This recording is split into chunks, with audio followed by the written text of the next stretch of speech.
Hi, and welcome to the show. Subscribe at kevinmd.com/podcast. Today, we welcome Fara Bellows. She's a urologist, and today's Kevin MD article is When Recurrent UTIs Might Actually Be Bladder Cancer. Farah, welcome to the show. Thank you so much for having me today, Kevin. I really appreciate it.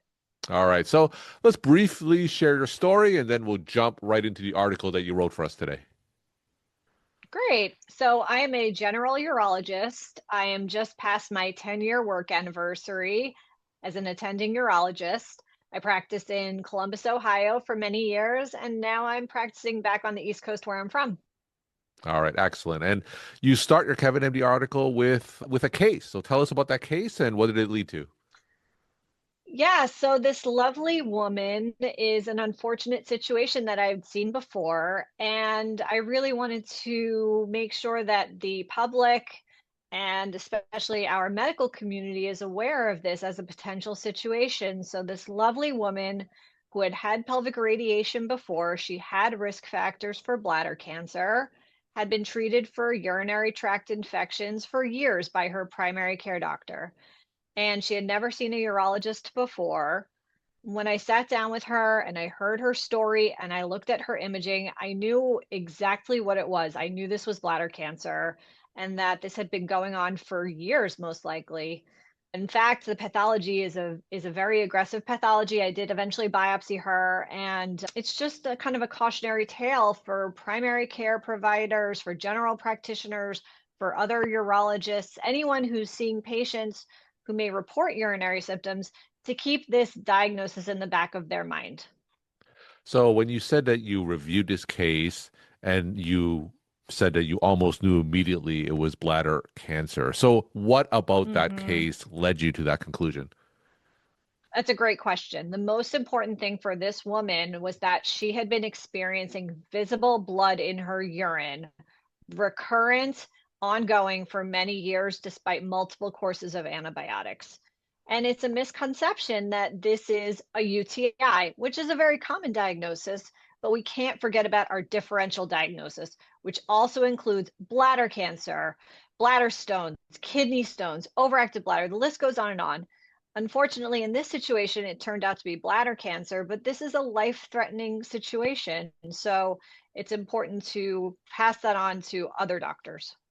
So as you know, I'm a primary care doctor, and in that primary care setting, we know that visible blood in the urine sometimes can be explained by a UTI, especially in the Hmm. younger population if it just happens once, right? So you Hmm. mentioned some words that would make you suspect more, like recurrent Hmm. episodes, or if the hematuria, the visible blood, doesn't go away, right? So how can we Hmm. discern whether that blood is due to that UTI or whether we need to investigate further and refer to a urologist like yourself for bladder cancer? Right. That's a really good question. So getting cultures on file is one important step because visible blood in the urine with a negative urine culture is a really big red flag. If you don't find bacteria in the urine and someone has blood in their urine, they need to see a urologist right away. Another thing to keep in mind is the persistency. So this woman had been seeing her primary for 3 years. I would argue that she would have benefited from an earlier evaluation by a urologist. And another thing to keep in mind is the history. So this woman, she was older. She was already well into her 90s. She had pelvic radiation before. So the risk factors, smoking history, chemical exposure, chemo exposure, these are the things that you want to keep in the back of your mind when you're seeing your patients for blood in their urine. And can you make the distinction between gross hematuria, the visible blood, versus microscopic hematuria, and the concerns and approach that we should have for each? Absolutely. So the biggest thing to keep in mind is that while microscopic hematuria, which is just blood on a dipstick or blood on a microscopic urinalysis, does also warrant workup by a urologist, there's a much higher likelihood of malignancy when it's a gross hematuria. So if there's visible blood in the urine, it's about a 25% chance of finding a pathology versus a 2% chance with microscopic hematuria. So, when you talk about bladder cancer, specifically in women, it tends to be overlooked as compared to bladder cancer in men. Why is that? Mhm. A lot of really important reasons for that. Number one, women tend to have situations where they might see more blood down there, right? We have menstruation, we have postmenopausal bleeding. We tend to have more urinary symptoms in general, overactive bladder, frequency, urgency, burning with urination. So a lot of the symptoms of bladder cancer can be overlooked in women by being confused with other pathologies. Whereas in men, they tend to have maybe some BPH, maybe some, they have a weaker stream or they may have to push to urinate, but they don't have the same overactive bladder or dysuria symptoms that women can tend to get. And they certainly don't bleed throughout their lifespan like women do. Any studies that we can order in a primary care setting before sending these suspected cases off to a urologist? Absolutely. So, one very simple way to check for concern for malignancy is a urine cytology. You send a urine off to the pathologist, they look under the microscope, and they can tell us if there are any abnormal cells that they see. A CT urogram, it's a CAT scan of the abdomen and pelvis with and without contrast, is the gold standard for anyone who sees blood in their urine.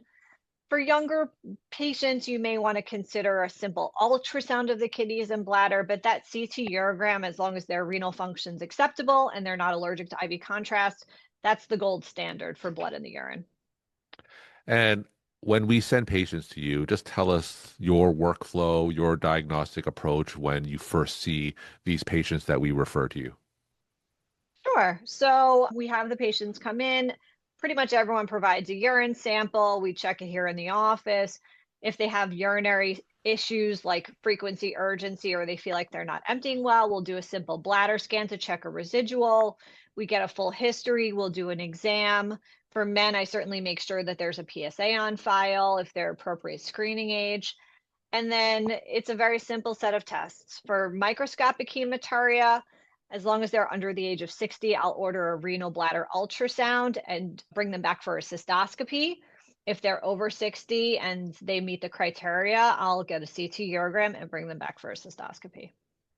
And tell us more about a cystoscopy because when I was in medical school and residency, that I was taught that was the gold standard in terms of evaluating Hmm. for hematuria. So tell us where the Right. cystoscopy is in that diagnostic approach. So we do the cystoscopies here in the office, and I have a very low threshold to perform cystoscopy because our scopes have evolved to become very small, very flexible, and very simple to do in the office. Everyone gets a Eurojet, a lidocaine jelly in their urethra, and they get prepped in a sterile fashion, and we do it right here in the office while they're awake. And so it's almost like part of our physical exam now as urologists to perform an office cystoscopy to rule out any bladder pathology or any urethral pathology. And I'll usually do a GU exam at that time as well. So if you see a suspicious lesion in the bladder from a cystoscopy or the other test that we talked about, what's the next step? So if we don't already have a cytology on file, I do like to have that because a positive cytology is a worse prognostic sign than a negative cytology. That being said, you can have a negative cytology and bladder cancer, maybe if it's a low grade tumor. But if I see something that I think is concerning, I will either do an office biopsy if it's very small, or I will bring them to the operating room to resect that tissue and send it off to the lab for a pathologic diagnosis. It's a procedure called a transurethral resection of a bladder tumor. And there are no incisions required. We use a scope that goes into the bladder through the urethra, and we basically scrape that tissue out, send it off to the lab, and we make a tissue diagnosis. And in general, what are some of the outcomes for a diagnosis of bladder cancer? That's a great question. So there's a large paradigm shift between a non-muscle invasive bladder tumor and a muscle invasive bladder tumor. Non-muscle invasive bladder tumors tend to be a little less aggressive, less concerning. They don't generally require aggressive or significantly invasive treatment, whereas muscle invasive bladder cancer has a far worse prognosis. And so we tend to treat that with things such as chemoradiation or even like a complete removal of the bladder. You mentioned earlier some risk factors like prior radiation to that area, age, smoking, but you also mentioned in your article things like workplace exposures and herbal supplements. So Hmm. talk about how Right. those are just kind of underappreciated risk factors. Right. So those are more of the zebras in it depends on the population you work in, but there are some aniline dyes in particular and pesticides which can be workplace exposures for patients and can put them at risk for bladder cancer. And then there's a traditional Chinese supplement called aristocolic acid, which can also put you at risk for bladder cancer. So those are less commonly seen than things like smoking, but certainly they're still within the risk factor list. And just to reiterate, in the primary care setting, what kind of questions should I be asking that would make me suspect that the hematuria is not run-of-the-mill hematuria that's due to a UTI? What are some red flags that I really need to look out for that would make me send patients to a urologist like yourself? That's a great question. So I think the most important thing to consider is that this tends to be painless hematuria, meaning that the patients have no other symptoms besides literally seeing blood in their urine. And they might see clots too. With UTIs, they may experience burning or pain in their pelvis or in their lower back. This is painless hematuria. That's the red flag. And then from a patient standpoint or families listening, are there any practical steps that they can take if they're worried that their UTIs may be something more serious? My best advice is to simply schedule an evaluation with a urologist. It's very easy to rule out bladder cancer. Office scope takes about 45 minutes total. The actual procedure itself only takes about 60 seconds to look around the bladder if you're really, well versed in how the bladder is expected to look and you've done a lot of cystos like someone like myself. So schedule an evaluation with a urologist. It's a very low risk, low maintenance intervention for potentially high reward. All right. So taking a step back, so what do we have to look forward to in terms of the diagnosis and treatments of bladder cancer kind of going forward in the foreseeable future? That's a great question. So, bladder cancer in particular has exploded recently with development of more what we call preventive methods for to keep recurrence rates low. And so, in particular, for non-muscle invasive bladder cancer, there's up to a 70% recurrence rate. So, the surveillance schedule after bladder tumor removal is very intense. Now, if you do have a recurrence when you have non-muscle invasive bladder cancer, it's recommended to have what we call intravesical therapies. The gold standard there being BCG, attenuated live TB vaccine, has been around for decades, but that field has exploded recently in terms of the upcoming intravesical therapies. Another big paradigm shift that we've seen is more bladder sparing therapy for muscle invasive bladder cancer. So chemoradiation is being employed more, especially for the older, sicker patients who might not tolerate a big operation like a radical cystectomy. And so we've basically expanded the treatment options for patients with bladder cancer in the last 10 years. And there are more and more it's almost hard to keep up with how many therapies are coming on the market. And there's always new literature talking about some new agent. We're talking to Fara Bellows. She's a urologist, and today's Kevin MD article is When Recurrent UTIs Might Actually Be Bladder Cancer. Farah, let's end with some take-home messages that you want to leave with the Kevin MD audience. Yeah, so I think the most important thing to consider is I know everyone takes really good care of their patients, but just don't forget those little things those little possibilities in terms of possible diagnoses.